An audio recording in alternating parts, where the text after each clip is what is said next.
الحمدللہ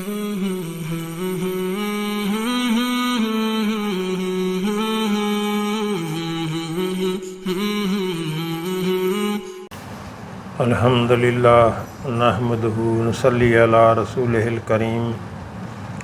اما بعد فاعوذ باللہ من الشیطان الرجیم، بسم اللہ الرحمن الرحیم۔ محترم ناظرین، السلام علیکم ورحمۃ اللہ وبرکاتہ۔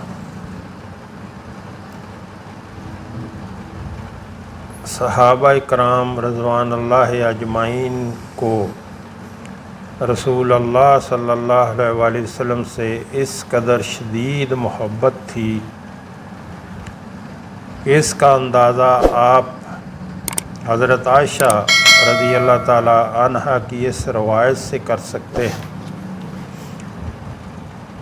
وہ بیان فرماتی ہیں کہ ایک آدمی نبی کریم صلی اللہ علیہ وآلہ وسلم کی خدمت میں حاضر ہوا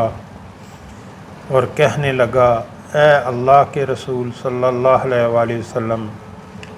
آپ مجھے میری جان سے اور اسی طرح میری اولاد سے بھی زیادہ محبوب ہیں، اور میں جب گھر میں ہوتا ہوں تو آپ کو یاد کرتا ہوں، پھر میں صبر نہیں کر سکتا یہاں تک کہ آپ صلی اللہ علیہ وآلہ وسلم کے پاس آؤں اور آپ کو دیکھ لوں، اور میں جب اپنی موت اور آپ صلی اللہ علیہ وآلہ وسلم کی موت کو یاد کرتا ہوں تو مجھے یقین ہو جاتا ہے کہ آپ صلی اللہ علیہ وآلہ وسلم جب جنت میں داخل ہو جائیں گے تو آپ کو انبیاء علیہ السلام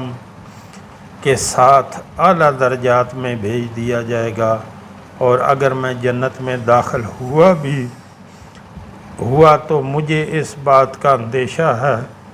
کہ میں وہاں آپ کو نہیں دیکھ سکوں گا۔ نبی کریم صلی اللہ علیہ وآلہ وسلم نے اسے کوئی جواب نہ دیا، یہاں تک کہ حضرت جبریل علیہ السلام یہ آیت لے کر نازل ہوئے، وَمَن يُطِعِ اللَّهَ وَرَسُولَهُ فَأُولَٰئِكَ مَعَ الَّذِينَ أَنْعَمَ اللَّهُ عَلَيْهِم مِّنَ النَّبِيِّينَ وَالصِّدِّيقِينَ وَالشُّهَدَاءِ وَالصَّالِحِينَ وَحَسُنَ أُولَٰئِكَ رَفِیقًا۔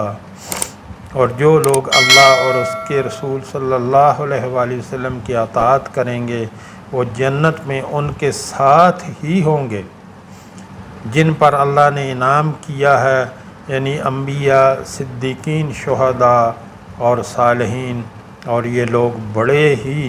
اچھے ساتھی ہوں گے۔ اس حدیث سے معلوم ہوا کہ رسول اللہ صلی اللہ علیہ وآلہ وسلم کی اطاعت اور آپ کی سنت کی اتباع ہی دراصل آپ صلی اللہ علیہ وآلہ وسلم کے ساتھ سچی محبت کی دلیل ہے، اور اسی کی بنا پر آپ صلی اللہ علیہ وآلہ وسلم کے ساتھ محبت کرنے والوں کو قیامت کے روز آپ کا ساتھ نصیب ہوگا، کیونکہ اس صحابی رضی اللہ تعالیٰ عنہ نے جب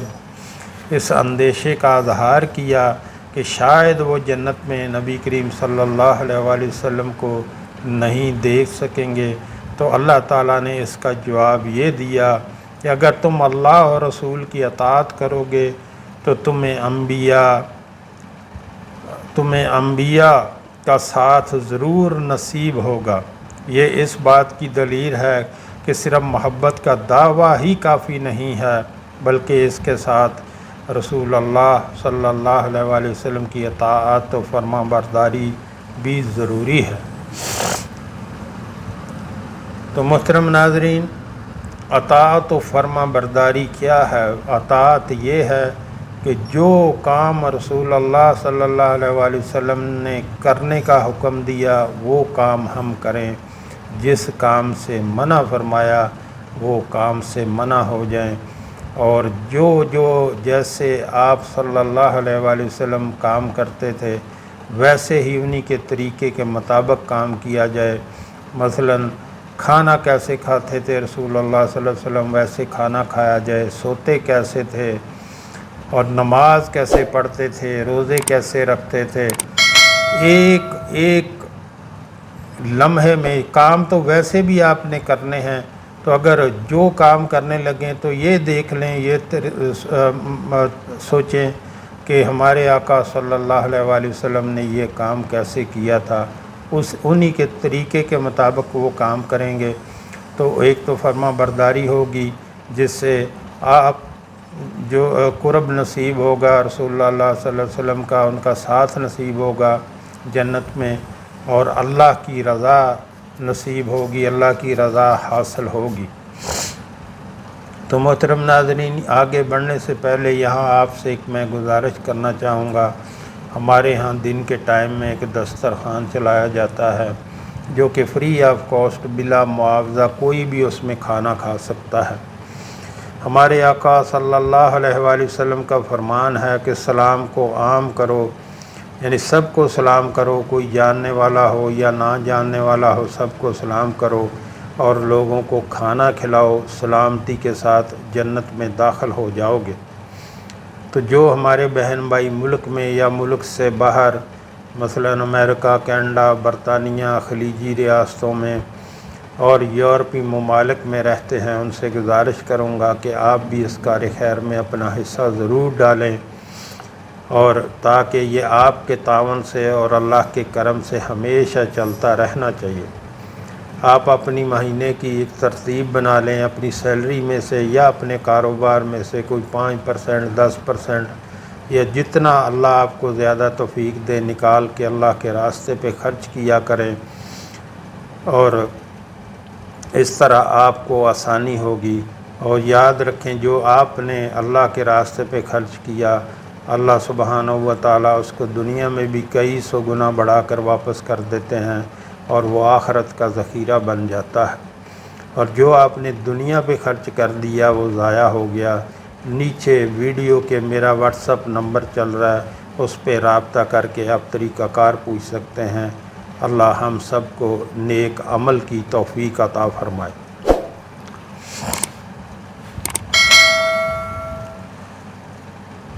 اور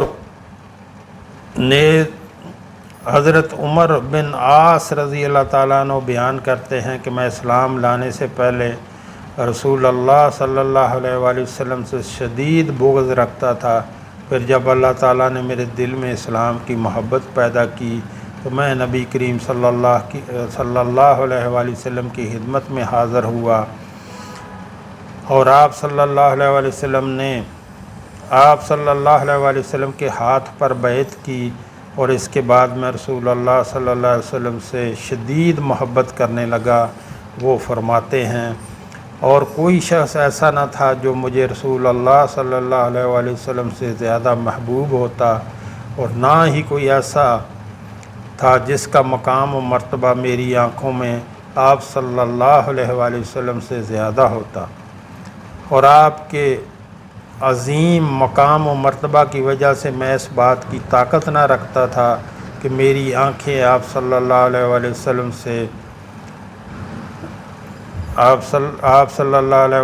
سے بھر جائیں، اور اگر مجھ سے سوال کیا جائے کہ میں آپ صلی اللہ علیہ وسلم کی صفات بیان کروں، میں ایسا نہیں کر سکتا، کیونکہ آپ کو دیکھتے دیکھتے میری آنکھیں ہی آپ سے نہیں بھرتی تھیں۔ اور رسول اللہ صلی اللہ علیہ وآلہ وسلم سے سچی محبت کا ایک لازمی تقاضا بھی یہی ہے کہ آپ صلی اللہ علیہ وآلہ وسلم کی سنت مبارکہ کو زندہ کیا جائے اور لوگوں کو ان کی تعلیم دی جائے۔ رسول اللہ صلی اللہ علیہ وآلہ وسلم کا ارشاد گرامی ہے، بے شک اسلام کی ابتدا غربت اور بے چارگی میں ہوئی، اور یہ عنقریب اس حالت میں لوٹ آئے گا جیسا کہ اس کی ابتدا ہوئی، لہذا غرباء کے لیے خوشخبری ہے۔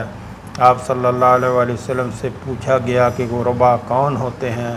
آپ صلی اللہ علیہ وآلہ وسلم نے فرمایا، جو میری سنت کو زندہ کریں گے اور وہ اللہ کے بندوں کو اس کی تعلیم دیں گے۔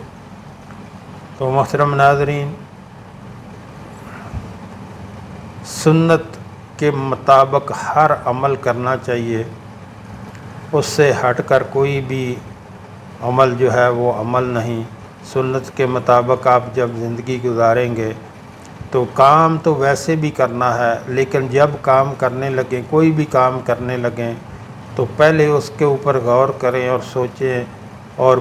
دیکھیں یا کسی کو پوچھیں کہ یہ رسول اللہ صلی اللہ علیہ وآلہ وسلم نے یہ کام کیسے کیا تھا، اور ان کے طریقے کے مطابق، رسول اللہ صلی اللہ علیہ وآلہ وسلم کے طریقے کے مطابق اس کام کو کریں گے تو وہ باعث اجر بھی ہوگا اور آپ کا کام بھی ہو جائے گا، باعث برکت بھی ہوگا۔ یعنی جو کام آپ رسول اللہ صلی اللہ علیہ وسلم کے طریقے کے مطابق کریں گے اس کا آپ کو اجر بھی ملے گا، اس میں برکت بھی ہوگی، اس میں اللہ بھی خوش ہوگا۔ تو کام تو ویسے بھی کرنا ہی ہے، تو کیوں نہ اس کام کو اس طریقے سے کیا جائے جس طریقے سے رسول اللہ صلی اللہ علیہ وآلہ وسلم نے وہ کام کیا۔